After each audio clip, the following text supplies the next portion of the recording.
Hai guys, welcome back to Mon Mubang Channel. Dengan cheese ni, tak kau nampak tak? Mon Mubang Channel, dung-dung-dung. Orang kata affordable. Assalamualaikum. Hai guys, welcome back to Mon Mubang Channel. Dung-dung-dung. Sesiapa je bawa tengok video aku ni, kalau boleh aku minta korang like video aku, subscribe video aku and share video aku ni kepada orang lain. Kalau boleh biarlah YouTube aku ni sampai mana? Sampai 7 bulan. So hari ni aku nak makan apa? Hari ni aku nak makan jagung cheese tarik daripada Monaf Corn. Dia ada buka hari ni booth dekat Gelapata. So aku try beli. Satu mangkuk ni harga dia RM18. Kalau korang nak mix dengan ni, harga tambah RM1 je jadi RM19. So dekat sini korang akan dapat makan pistachio, produk terbaru dia, dengan satu lagi dengan mix dengan coklat sekali. So tak apa nak buat masa lagi, jom kita makan jagung cheese tarik ni daripada Monaf Corn. So jom kita try. Bismillah. So jom kita makan yang pistachio dulu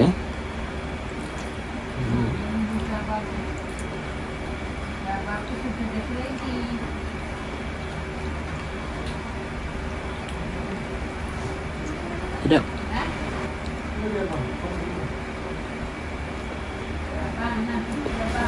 So sebenarnya aku beli benda ni petang. So bila beli petang dia dah tak sejuk orang kata. Sebab kalau kau beli benda ni makan panas baru dapat tarik cheese tu panjang. Kalau tak jadi pendek gini lah. So tadi aku beli memang ramai orang beratur.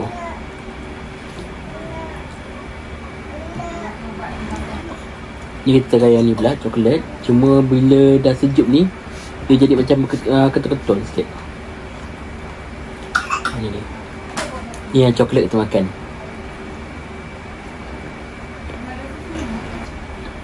Yang coklat sedap.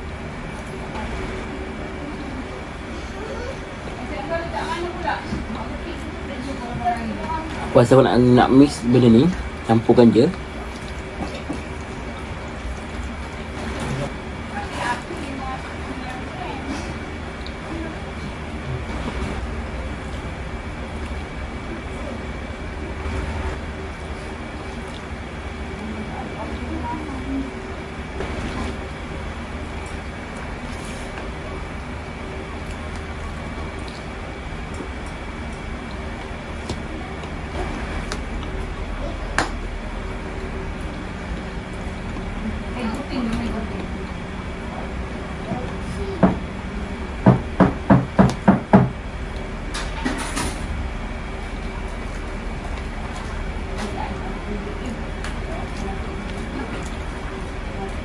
Memang sangat sedap. Manis.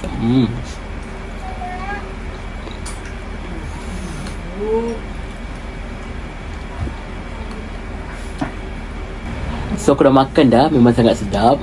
Berbaloi lah korang nak try beli. Cuma kesilapan aku beli benda ni petang, tapi aku buat review ni malam. So bila kau makan, cheese ni tak boleh tarik panjang, dia pendek je. So aku rasa setakat ni je konten aku pada hari ni. Jangan lupa untuk korang like video aku, subscribe video aku and share video aku di orang lain. Kalau boleh bela YouTube aku ni sampai mana? Sampai 7 bulan.